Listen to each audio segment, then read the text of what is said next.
Vamos a ver. Bueno, gracias. ¿Empiezo? Va por ahí 15, no sé si se... Bueno. Vamos a pasar a otro tema de farmacología, nada que ver con lo hormonal, que son los psicofármacos. Vamos a ver varios grupos dentro de lo que es la psicofarmacología. Los antipsicóticos, los antidepresivos, los ansiolíticos y los antirrecurrenciales. Empezamos con los antipsicóticos. ¿Sí? Los podemos dividir en típicos y atípicos, o primera y segunda generación.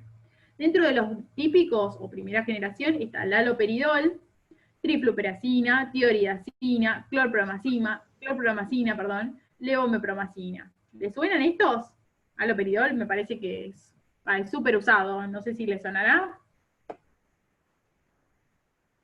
Sí. Bueno, vamos a ver.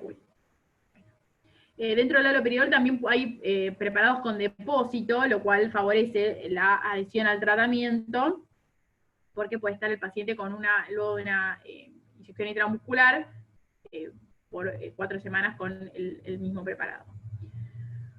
Todos tienen metabolismo hepático por el CYP, lo que puede generar interacciones, ¿sí? O entre sí o con otros fármacos que también se metabolicen con el CYP. ¿Se acuerdan que les comenté en la primera clase sobre el CYP, que son las hormonas, me quedé con la clase anterior, con las enzimas que metabolizan muchos fármacos. Dentro de lo que es el efecto terapéutico y el receptor al que se unen y al que inhiben, está el D2, que van a generar como efecto terapéutico una disminución de los síntomas positivos. Los síntomas positivos en la psicosis son las alucinaciones y los delirios, y eso se les llaman síntomas positivos. Entonces vamos a querer usarlos, justamente este es su mecanismo de acción y el efecto terapéutico que estamos buscando. Pero esto va a generar un efecto adverso, que es el parkinsonismo o extrapiramidalismo, ¿sí? Que son los síntomas y signos del Parkinson que pueden generarse en los pacientes.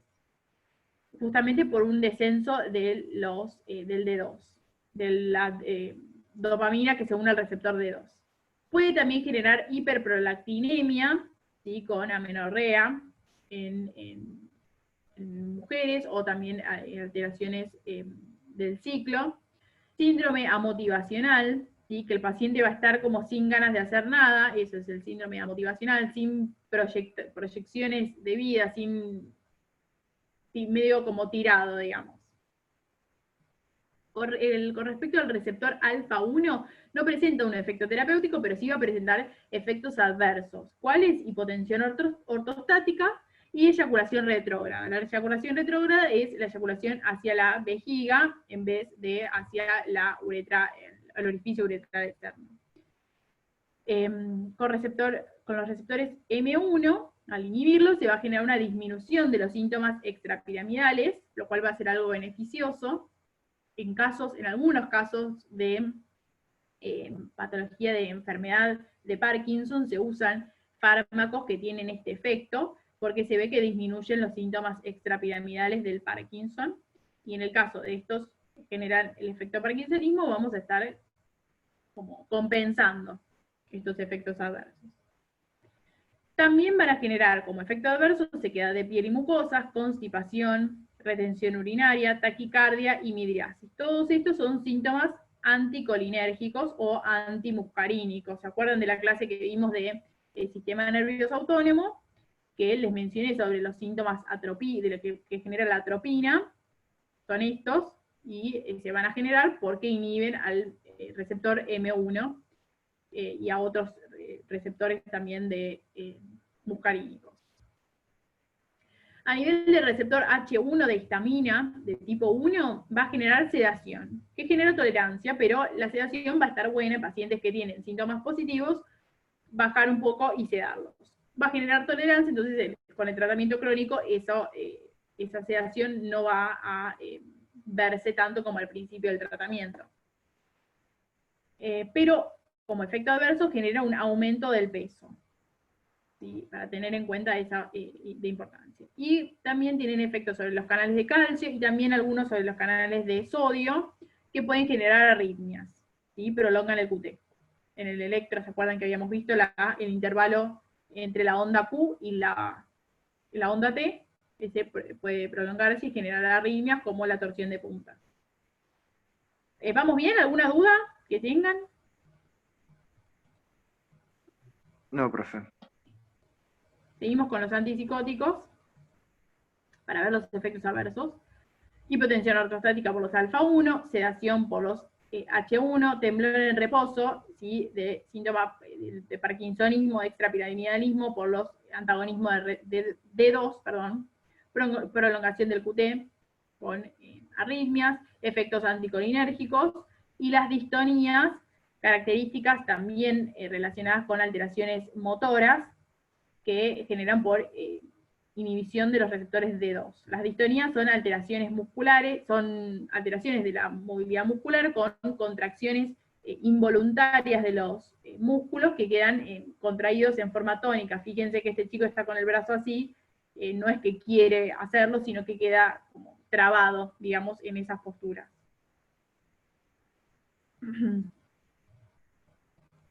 ¿Alguna duda de los de primera generación?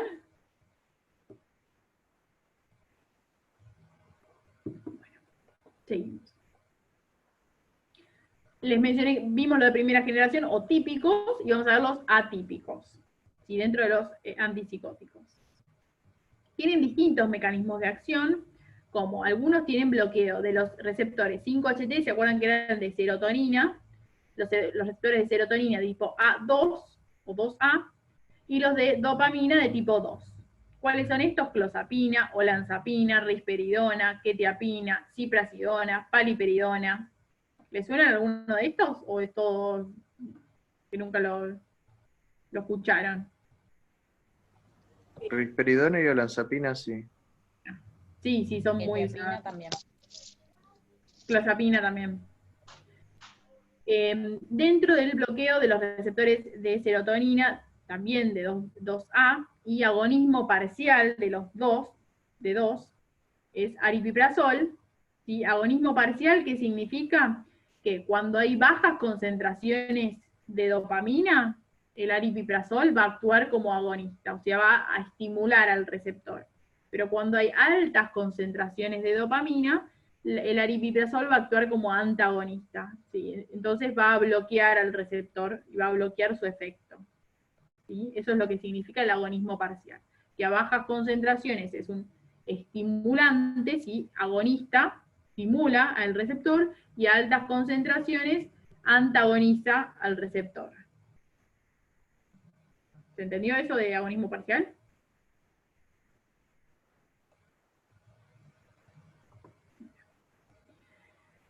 Y hay otros que bloquean solamente a los D2, como sulpiridina y amisulpiridina.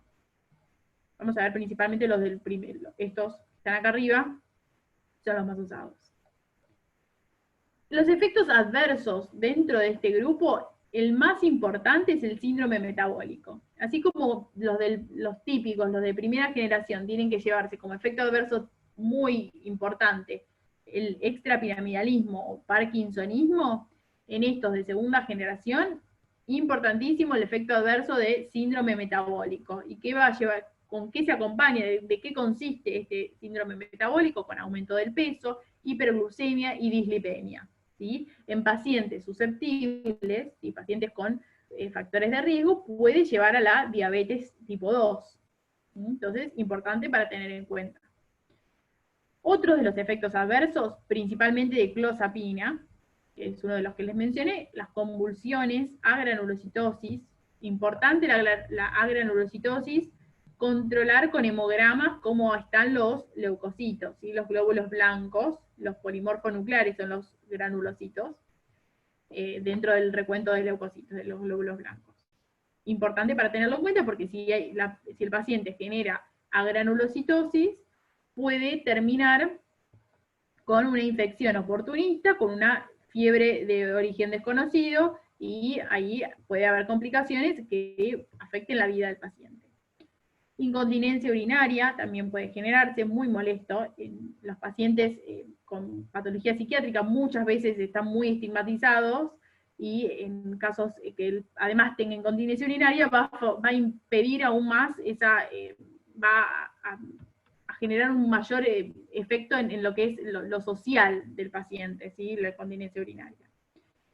Nefrotoxicidad y cialorrea, muy importante la cialorrea, que es el aumento de la salivación, con olanzapina también puede generar. Había algunas pacientes, cursé psiquiatría yo en el Hospital Moyano, y me llamaba la atención que había algunas pacientes que tenían que secarse con un pañuelito por la cantidad de cialorrea que tenían, como para ver, era algo notorio. Hay algunos, principalmente la risperidona, que pueden causar los mismos efectos adversos que los típicos, ¿sí? Que los que habíamos visto antes. La risperidona se lo considera, o muchos dicen que es el más típico de los atípicos, porque tiene estos efectos adversos que se le parecen a los del grupo de primera generación, principalmente el extrapiramidalismo que puede generar. Entonces, para tenerlo en cuenta, no va a generar tanto síndrome metabólico, pero sí el extrapiramidalismo y alteraciones motoras. ¿Vamos bien? Sí, profe. Antidepresivos, otro de los grandes grupos de los psicofármacos, perdón. Muchísimos hay antidepresivos, muchísimos. Están los tricíclicos, o ATC, se los acorta en antidepresivos tricíclicos. IMAO, que son inhibidores de la monoaminoxidasa, que es una enzima que metaboliza a las catecolaminas, como las noradrenalina y serotonina. También los IRS, que son dentro de los antidepresivos los más usados, que seguramente les suene a alguno, los inhibidores selectivos de la recaptación de serotonina. Los IRSNA, que son los inhibidores selectivos de la recaptación de noradrenalina. Estos, ya cada sigla se va haciendo cada menos legible, menos posible de decir, que son los inhibidores selectivos de la recaptación de serotonina y noradrenalina. A estos se le dicen duales. ¿Por qué? Porque inhiben las dos recaptaciones. Y los inhibidores selectivos del recaptador de noradrenalina y dopamina. Bloqueantes de receptores, también hay, el receptor de serotonina 2A, el T3, o también de los receptores alfa-adrenérgicos, alfa-1 y alfa-2. Como algo en general de estos antidepresivos, tienen un mes aproximadamente de latencia en el efecto terapéutico, ¿sí? Entonces, si lo administramos hoy al antidepresivo, no va a haber efecto hasta dentro de un mes. Más o menos el efecto puede empezar a presentarse entre las 2 semanas y las 6 semanas. Promedio, un mes, 4 semanas. Entonces, importante para tener en cuenta. Esto es el efecto terapéutico. Los efectos adversos pueden empezar desde el primer momento en que el paciente toma la pastilla.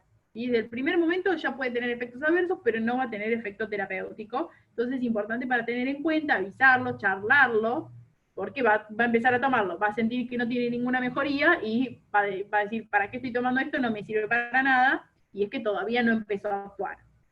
¿Sí?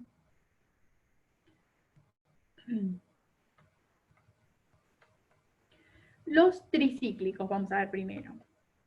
Clorimipramina, imipramina, amitriptilina, nortriptilina. Como mecanismo de acción tienen muchos, interactúan con muchos, se los llama sucios, porque interactúan con muchos receptores, y lo ideal en cuanto a la psicofarmacología es que vaya solamente a un receptor, porque si interactúa con muchos, se arma un lío y genera muchos efectos adversos, que no es lo ideal, ¿sí? Los antipsicóticos que vimos de primera generación interactúan con muchos receptores, y fíjense que tenían una lista inmensa de efectos adversos. En el caso de estos también van a tener muchos efectos adversos, por eso estos no van a ser tan usados. Inhibe la recaptación de serotonina y noradrenalina, inhiben los receptores alfa-1 adrenérgicos, H1 histaminérgicos, M1 muscarínicos, de dopamina tipo 1 y los canales de sodio. Fíjense una cantidad enorme con la que interactúan. Efectos adversos, temblor, switch maníaco y efecto paradojal. ¿Esto qué significa? Que en un paciente con un trastorno bipolar, en general con todos los antidepresivos puede pasar, en un paciente con un trastorno bipolar que está en la etapa de depresión y damos solamente un antidepresivo, puede hacer el switch, cambiar hacia la manía, y esa manía va a ser mucho más difícil de tratar, y después cuando de la manía pase a la depresión va a ser mucho más grave, digamos, mucho más intensa. ¿Sí? Entonces, importante eso. En un paciente que sospechamos un trastorno bipolar, tenemos que prestar atención en que no tratarlo solo con antidepresivos, sino antirrecurrenciales, que van a ser el tratamiento que vamos a ver después, más antidepresivos. Y antidepresivos solos no van a funcionar. En caso de los tricíclicos van a generar este switch maníaco, entonces no están indicados, al menos no como primera línea en los pacientes con trastorno bipolar. Vamos a ver bien después igual cuánto es el trastorno bipolar. Y el efecto paradojal, que generan el efecto opuesto, ¿sí? En vez de, si un paciente está con depresión y generan, justamente empeoran esta situación. Por unirse a los receptores H1 van a generar sedación y aumento de peso. ¿Se acuerdan que estos también los generaban los antipsicóticos? Por unirse a los receptores M1, un síndrome anticolinérgico con sequedad de piel y mucosas, incontinencia urinaria, constipación, todos esos que también les mencioné con los antipsicóticos. Por unirse a los alfa-1, hipotensión ortostática. Por unirse a los D1, extrapiramidalismo con hiperprolactinemia. Fíjense que estos 4 que mencioné, estos 4 efectos adversos de acá, o los últimos, son los mismos que los antipsicóticos, ¿sí? Porque justamente se unen a los mismos receptores. Y también pueden generar arritmias y prolongan el QT porque interactúan con receptores de potasio, también, con canales de potasio también. No van a ser usados como primera línea, pero pueden ser usados, pueden ver a algún paciente que no le hayan resultado otros antidepresivos y pasen a los tricíclicos. En el caso de que se los use, la indicación puede ser depresión, trastorno obsesivo-compulsivo, trastorno de pánico, síndrome de Tourette, o neuropatías, que serían dolor crónico, pueden ser usados. ¿Vamos bien? Sí, profe. Bueno.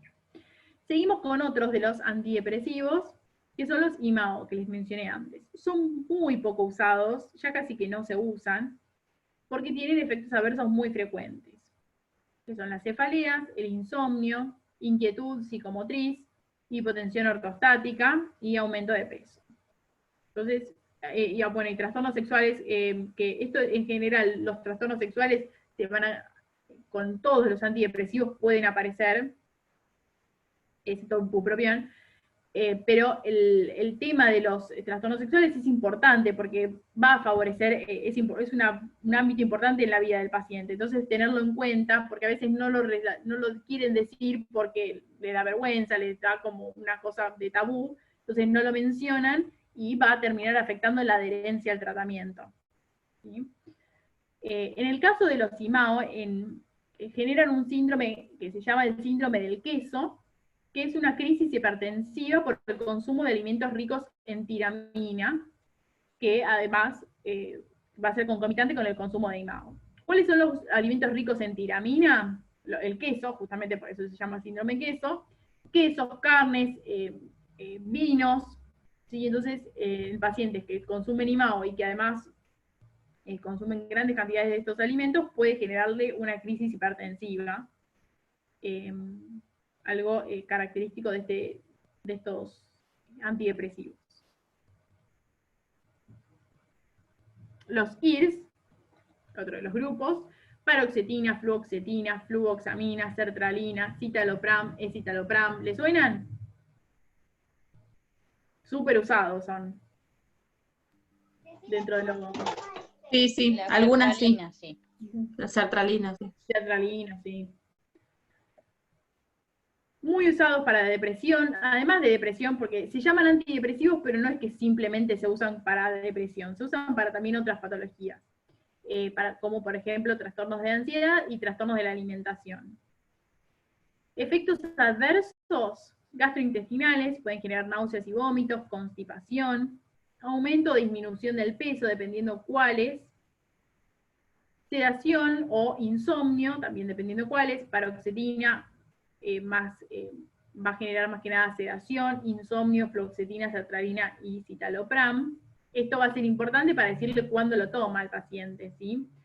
Si le damos paroxetina, que lo tome mejor a la noche, así la sedación lo va a favorecer a conciliar el sueño, y en el caso de los otros, de estos que están acá, fluoxetina, sertralina y citalopram, que mejor lo tomen a la mañana, porque si lo toman a la noche, con el insomnio les va a costar conciliar el sueño. Pueden generar ansiedad y el switch maníaco que les había mencionado antes, esto principalmente si se los da solos. En un paciente con trastorno bipolar puede tomar antidepresivos, pero además va a tener que tomar otro, ¿sí? Un antirrecurrencial. Solo los antidepresivos pueden generar el switch maníaco. Alteraciones sexuales, muy importante para tener en cuenta porque va a disminuir la adherencia al tratamiento. Y hemorragias por depresión de la serotonina de las plaquetas. La serotonina en las plaquetas tiene una acción proagregante plaquetaria, pueden generar depresión con hemorragias. Es raro igual que se vea, pero es algo para tener en cuenta. ¿Alguna duda de estos de los que vimos, los IRS? O en general de alguno que vimos hasta ahora. Bueno. Pasamos a otros, que son los duales, estos que inhiben la recaptación de serotonina y de noradrenalina. Venlafaxina, desvenlafaxina y duloxetina. Como efectos adversos generan hipertensión, anorexia, náuseas, sudoración y disfunción sexual. Otros son los inhibidores de la recaptación de noradrenalina y dopamina. Importante el bupropión. Este es usado para deshabituación tabáquica, junto con, con una buena terapia. Algo que no aclaré al principio de la clase, pero debería haberlo aclarado, lo aclaro ahora igual. Yo les doy psicofarmacología, ¿sí? Lo que sí dan los medicamentos. Pero en general las patologías psicológicas y psiquiátricas van a siempre necesitar terapia con un licenciado o licenciada en psicología. ¿Sí? No es que simplemente con tomar el antidepresivo ya se va. No, tienen que tener una terapia. Lo ideal en muchas situaciones tal vez es cognitivo-conductual, pero psicoanálisis también puede funcionar, dependiendo lo que tenga el paciente, la patología que tenga el paciente y lo que prefiera. ¿Sí? Pero no es que con los fármacos esto es santo remedio y listo, no. Necesitamos esto como una ayuda a la terapia, ¿sí? Pero siempre va a estar la terapia a veces va a necesitar de una ayuda de psicofármacos, o a veces puede ser con solo terapia funciona. ¿Sí? Pero esto siempre va a pasar. Y con el bupropión y la deshabituación tabáquica también es importante la contención del paciente, en los casos, acompañarlo al paciente durante el proceso de deshabituación tabáquica. Efectos adversos, tiene convulsiones, insomnio y taquicardia, y es uno de los que, el que no genera disfunción sexual. Importante las convulsiones en pacientes que tienen alguna predisposición, ¿sí? O epilepsia, no está indicado porque justamente disminuye el umbral convulsivo. ¿Vamos bien? Profe, una consulta. ¿El bupropión, por ejemplo, está contraindicado con cardiópatas, por ejemplo? Porque veo que la contraindicación también está taquicardia. Sí. Sí, en esos casos sí, y en esos casos también de deshabituación tabáquica hay que tener en cuenta, porque si se hace terapia de reemplazo nicotínico, en cardiópatas puede llegar a afectar la cardiopatía que tenga de base. Por eso, hay mucho cardiópata que, por ejemplo, está relacionado al tabaquismo y por esa razón. Sí, obviamente el tabaquismo es un gran factor de riesgo, y por eso los pacientes cardiópatas que fuman, se los incentiva en la deshabituación tabáquica, pero en esos casos tiene que verlos bien un especialista para ver cuáles son sus factores de riesgo bien, y si podemos dar o no la terapia farmacológica de la deshabituación tabáquica, que consta de antidepresivos como bupropión y además terapia de reemplazo nicotínico. Porque la nicotina va a empeorar justamente lo que sería hipertensión, taquicardia. Bueno. Pasamos a otro grupo. ¿Alguna otra pregunta de los antidepresivos? Bueno, No, profe. Seguimos con otro de los grupos súper usado y abusado dentro de lo que es la psicofarmacología, porque estos vamos a ver que siempre hay algún vecino, amigo que te dice, pero tomate un clonazepam, como si fuera que ellos recetan y qué sé yo, pero mucho llega por paciente que le dio al vecino, que le aconsejó un amigo, le dio, y bueno, no se sabe bien cómo es cómo se guían en administrar estos fármacos. Las benzodiazepinas son las que le estoy hablando principalmente, las benzodiazepinas, muchísimas son.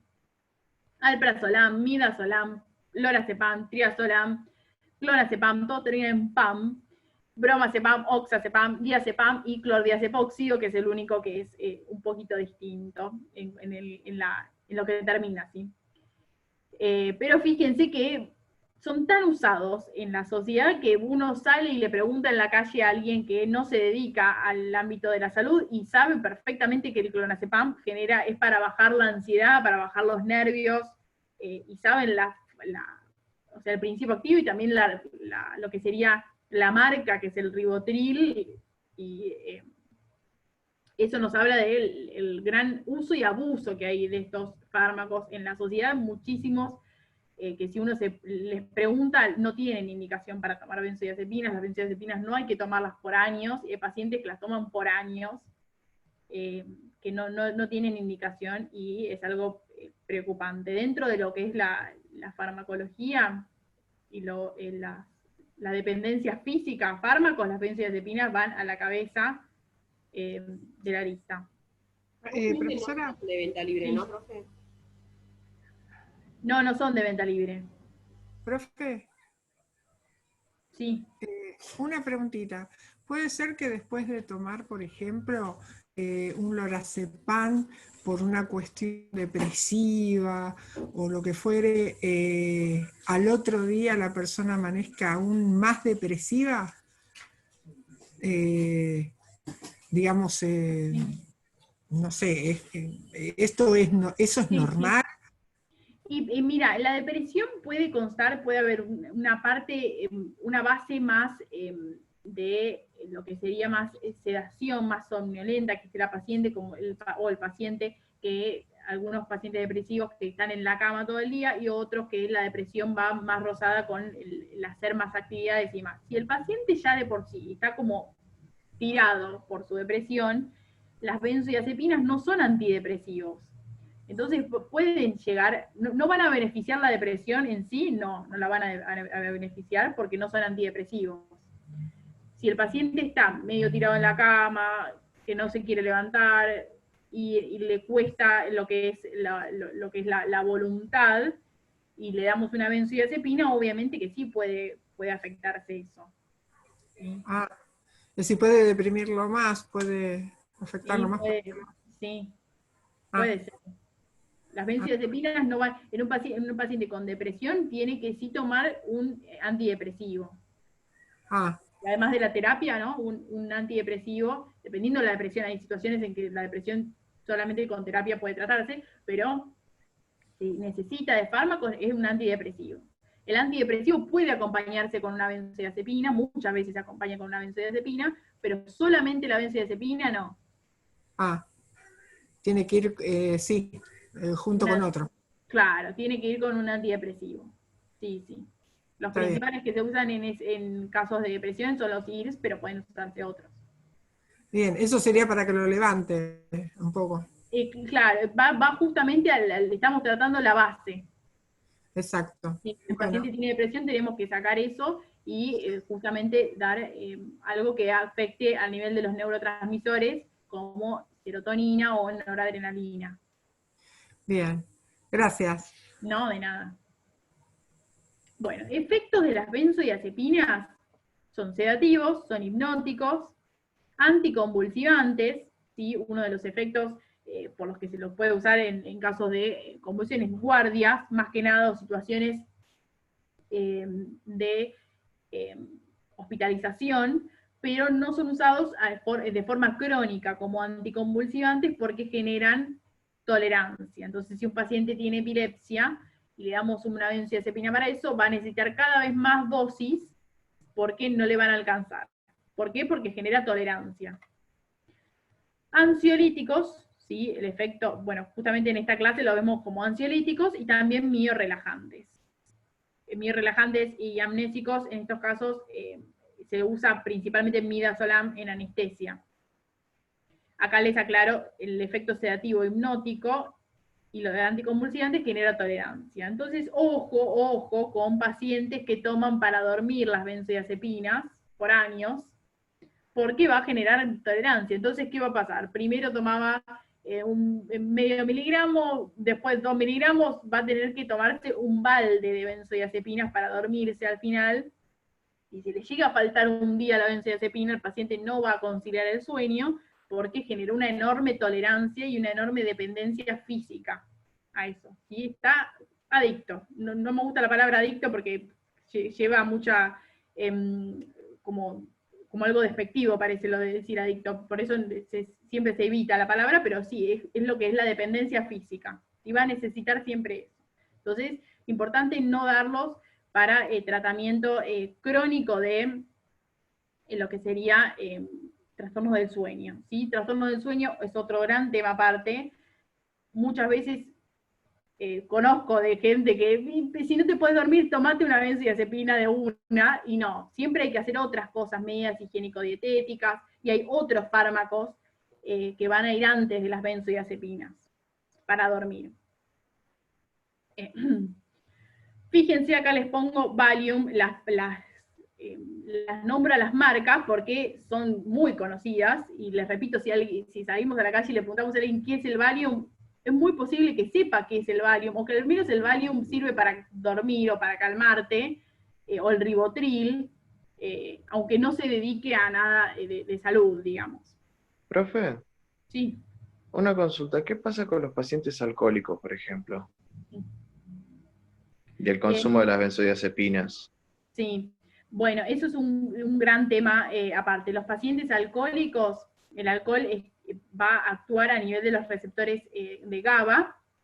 Las benzodiazepinas también actúan en los receptores de GABA. Entonces, lo que se intenta con pacientes alcohólicos es, o en situaciones, vos me preguntás en tratamiento crónico o en momentos de abstinencia. No, por ejemplo, hubo una época que estuvo muy de moda, por ejemplo, el hecho del consumo de clonazepam, en realidad de Rivotril, dentro de bebidas alcohólicas, lo cual generó muchas alteraciones cardiológicas en muchos individuos que terminaron llamando al hospital por ese tipo de cosas.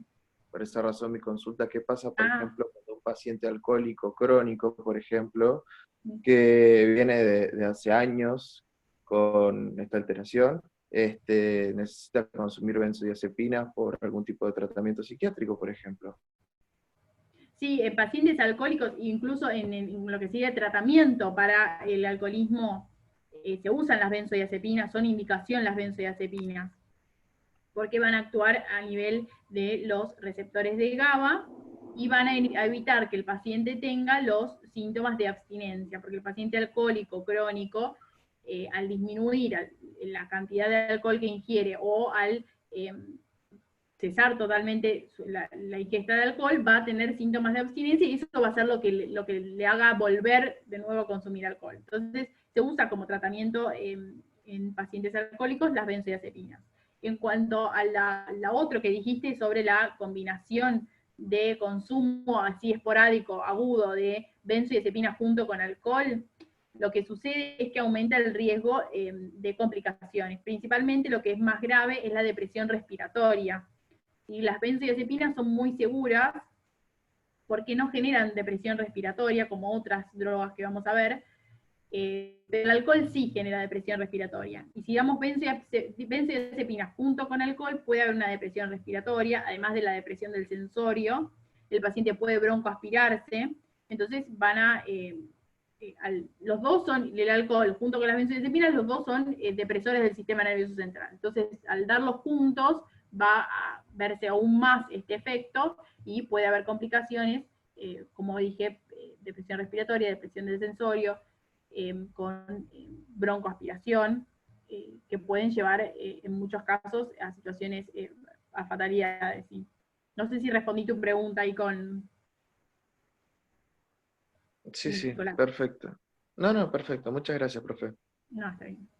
Bueno, quedan 2 minutos y queda la clase. Vamos a ver lo que llegamos, si llegamos a ver benzodiazepinas, y seguimos la clase que viene, ¿sí?